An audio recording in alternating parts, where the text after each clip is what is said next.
Hey everybody, how y'all doing? It's Steve coming at you. Hope you're having a great day.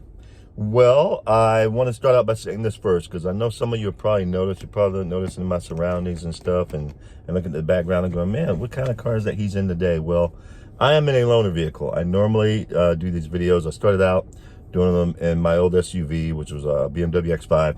I got rid of that vehicle because I was in an accident. And so I needed to get another vehicle. And so I ended up getting an Infiniti Q50.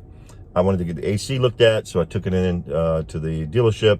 This is the loaner vehicle they gave me, which is an Infiniti QX60, which is a good size SUV. It's nice. And I like SUVs. This one's probably a little big for my taste, so when I finally do decide to get rid of the Q50, I'll likely get another SUV. It'll be probably maybe even another Infiniti because they're really nice cars. But it'll probably be a smaller version of this, maybe their QX50 or something.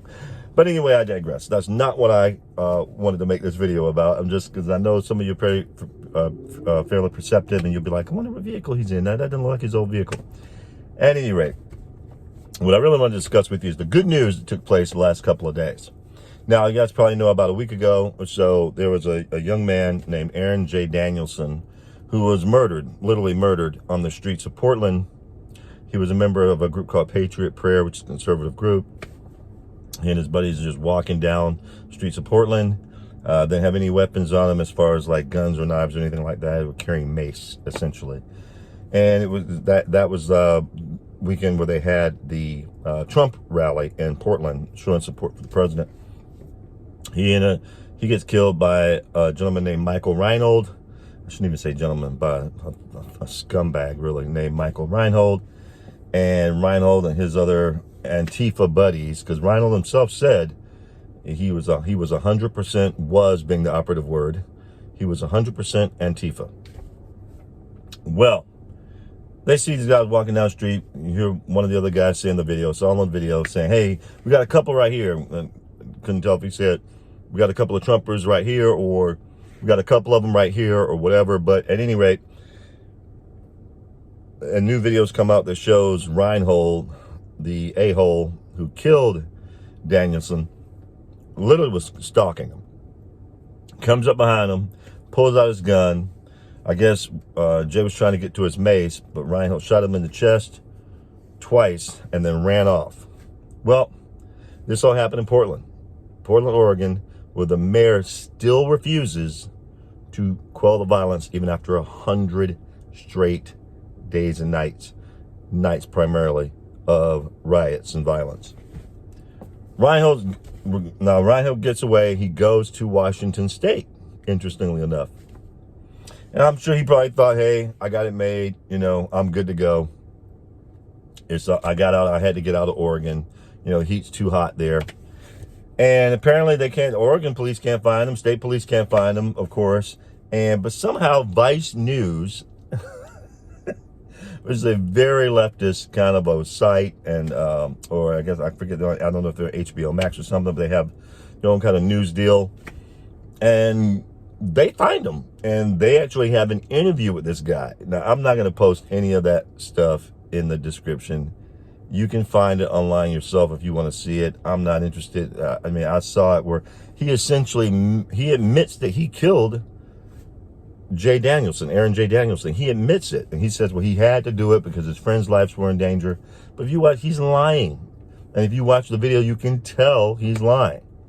Well, at any rate, I guess he thought since he was in Washington State, the Portland police weren't going to do nothing anyway, in my estimation. They weren't going to try and find him. And the DA of Portland probably wouldn't prosecute him even if they did try and find him, because it turns out he wasn't supposed to have weapons, and he somehow had them, and I think was up on a gun charge, and somehow he got let out anyway. But that's another story. So the Portland police and DA weren't going to do anything. The state police probably weren't going to do anything because of their dumbass Governor Brown in Oregon. So they weren't going to do anything. But they forgot that there's another branch of cops. There's another branch of law enforcement called the US Marshals. So the US Marshals were looking for him, and they found him in Washington State. And so they saw him coming out of an apartment. They set up roadblock to kind of pin him in. He couldn't get out the way he was going forwards. He couldn't get out going backwards. So he decided to get out, pull out a gun.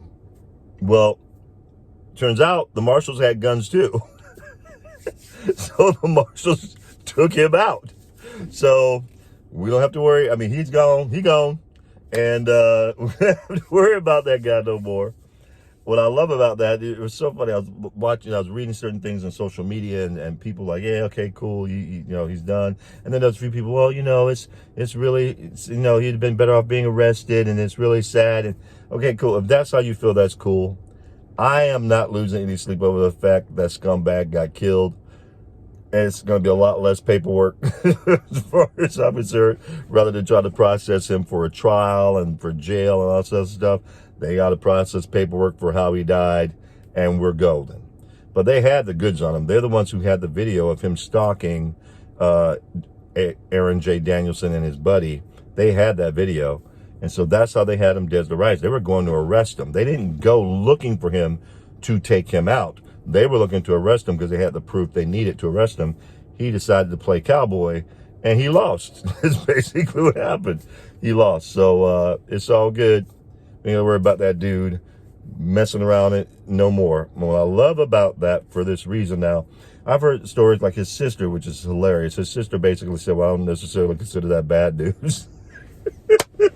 He's always a troublemaker. His whole life, he was a very troubled individual.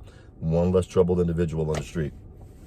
And there are people who saying, including his sister, when she was interviewed, were saying now it's going to turn him into a martyr. I don't think so. I can see how that would be the case. Some people would think that, but what I think this is really going to do is wake people up to the fact that the feds ain't playing. And the feds are not playing with you, Antifa. So it makes it even more important for us, for what we have to do, because I know I'm here talking Civil War and us against them and all that kind of stuff. And even though I understand it, I get it, these people are very organized. Don't be fooled. Don't underestimate. And I'm not worried about that. I think we can take them, to be honest. I'm not worried about that. What I think would be more powerful for us to do is to make sure that we vote for this reason. Because if we vote not just for re-election of the president, but to flip the House back red and to keep the Senate red, the feds will take care of these folks. Antifa is not going to be acting like they act right now. We got to win this election. We got to win it big for one side. If you want all this stuff to stop, because now that the Fed officers are involved, the federal law enforcement's involved, they're much better shots than Antifa, obviously. So they're not going to be wanting to play that game with the feds. I'm telling you, the feds are not messing around. I remember hearing the story that the feds are deputizing state cops in Oregon, I think, and in Washington, so that when they can go in and make these kinds of arrests when this kind of stuff happens, Antifa starts acting a fool. So our job now, right now, is to make sure that our side wins, and not just in the White House, but in the Congress and in the Senate. If we really want to see this stuff end, that's what we got to do. But as far as this guy getting taken out, I am not feeling bad about it. I have not felt bad about it. Like I said, it's a less paperwork as far as I'm concerned. Now, I could be wrong about that. If I'm wrong about that, you guys hit me up and see if it's actually more paperwork. I don't see how it can be more paperwork. It's considering they have to arrest them. They got to read them his rights. They got to process them. They got to write down all this stuff. They got to process them for jail. Then there's all the paperwork of trial and lawyers and all this kind of stuff versus he did and a report and you know what happened and how he got killed. Trying to be stupid. You play stupid games, you win stupid prizes. Like I always said, it doesn't matter what the colors are, because Jay Danielson, who was killed, Aaron J. Danielson, was white. His buddy who was with him was trying to save him was white, and the scumbag Mike Reinhold was white. It doesn't matter what color you are. When you play stupid games, you win stupid prizes. It's my constant theme for why you don't mess with the cops when it was one of you and more than one of them, and they got guns drawn on you. Don't be stupid. That's all I got to say about it. But apparently that lesson's not being learned yet, so we have a lot more stupid people being taken out in this world, and I'm actually okay with that, because the less stupid people we have, I think the better off we'll be. But I digress. Anyway, with that, guys, you may agree with me. You go, Steve, oh man, it sounds so, you may disagree, rather. You may, Steve, that sounds so callous. How could you be that way? Blah, blah, blah. That's cool. If that's how you feel, cool. Just leave a message. I'll love to hear it from you. It's cool. And others of you like, that's what I'm talking about. Let's get them, take them all out. Whatever, however you feel, let me know. I'd love to hear from you too.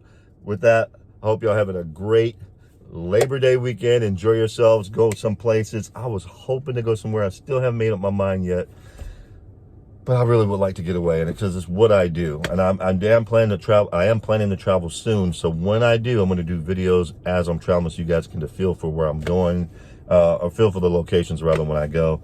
I want to kind of make that a regular thing. That won't be any time in the next few weeks, but it is coming up, and I will let you know when it happens. So with that, guys, I hope you're having a great day. Y'all take care.